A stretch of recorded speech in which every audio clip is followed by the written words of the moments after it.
Good morning, dear students of class 12. Welcome to the English online learning class. Today we are going to further continue part 2 of the lesson Ivan Tries an O-Level by Colin Dexter. So as discussed earlier, this lesson is based on a very thoughtful, provoking idea, and that is, should criminals in prison be given the opportunity of learning and education? Well, as a part of corrective measure, this is a very reformative step. So the play is based on this idea. Now,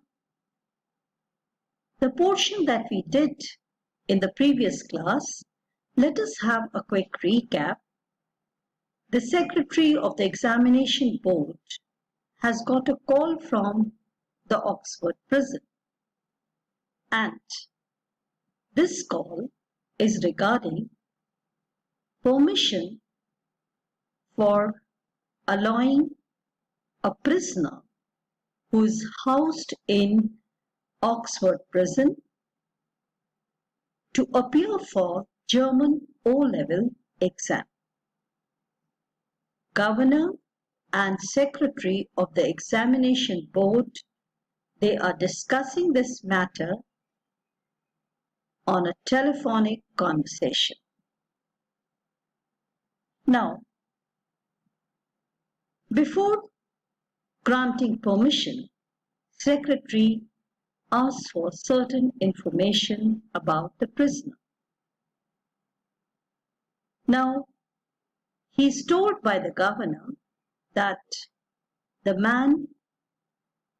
prisoner is called Evans, and he was given night classes in O-Level German since last September, and he is keen to seek an academic qualification, and for that he needs to appear in an exam.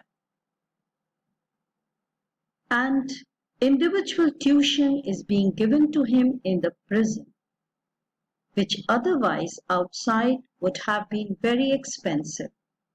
But all the expenses are borne by the prison authorities. Now, the secretary considers it a good gesture and a good initiative by the prison, but he wants to know some information about the person who is going to appear for the exam, like his name, which is, as told by the governor, James Rodrigues Evans. And then he wants to know whether he is a violent sort of a person.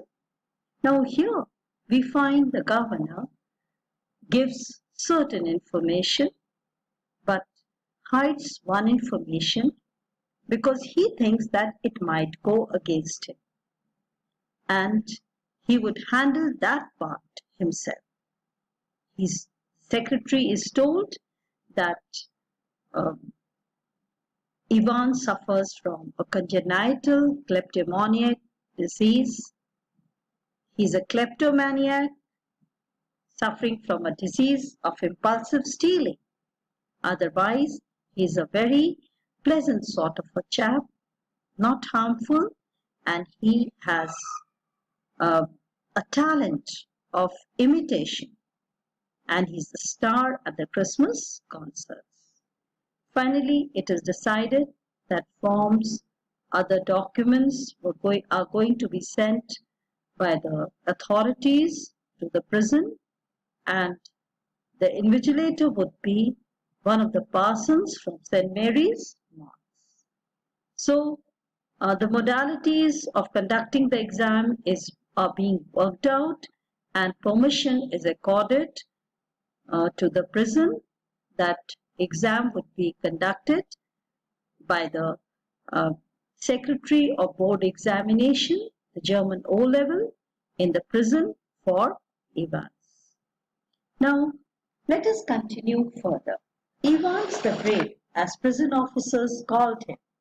Thrice he had escaped from prison, but for the recent wave of unrest in the maximum security establishments up north, he wouldn't now be gracing the governor premises in Oxford, and the governor was going to make absolutely certain that he wouldn't be disgracing him. Not that Evans was a real burden, just a persistent nagging presence. He'd be all right in Oxford, though the governor would see to that, would see to it personally, and besides, there was also just a possibility that Evans was genuinely interested in O-level German. Just a slight possibility. Just a very slight possibility. At 8:30 p.m. on Monday, 7th June, Ivan's German teacher shook him by the hand in the heavily guarded recreational block just across from T-Wing. So, probably this was a reason which did not let the governor inform the secretary about Ivan's the great reputation, dubious reputation of escaping the prison thrice, because this might go against him. And the governor thought that he is going to handle that aspect himself. The security of Oxford prison is going to be tightened, and the governor would personally supervise this aspect as to not give Ivan a chance to escape from prison on the pretext of appearing in German O-level exam.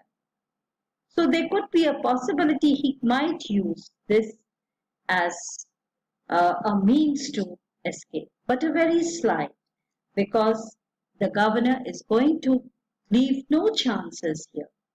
At 8:30 p.m. on Monday, 7th June, German English teacher of Ivan, German teacher of Ivan, he came and he shook him by the hand, and the recreation block was heavily guarded.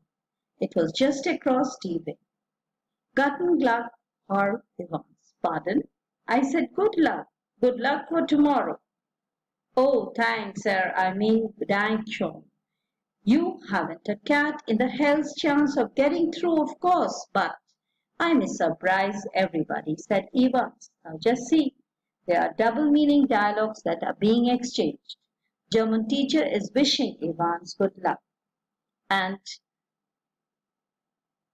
Ivan is answering thanks, and he also says that he may surprise everybody. When he is told by the German teacher that there's haven't a cat in the hell's chance, means the chances are very lean of getting through, of course. Now the double meaning dialogue is good luck for exams, and Ivan says thanks, and when the teacher says that chances are very rare of you getting through the exams or getting through the prison, and he says, I may surprise everybody. I may surprise everybody by my performance, or I may surprise everybody by escaping. At 8:30 the following morning, Evans had a visitor, two visitors in fact. He tucked his grubby string vest into his equally grubby trousers and stood up from the bunk smiling cheerfully. Morning, Mr. Jackson. This is indeed an honor. Honor for visiting my cell. He's talking to the senior prison officers, the security officers, in such a friendly manner. Jackson was a senior prison officer on the D wing, and he and Evans had already become warm enemies. At Jackson's side stood Stephens, a burly, surly-looking man, only recently recruited to the profession. So, these two officers, one Jackson Sr. and Stephens Jr., they were in charge of looking into Evans' security. They were in charge of the D wing. Jackson nodded curtly, and now our little Einstein this morning, he's referring to Evans, wasn't a mathematician, Mr. Jackson. I think.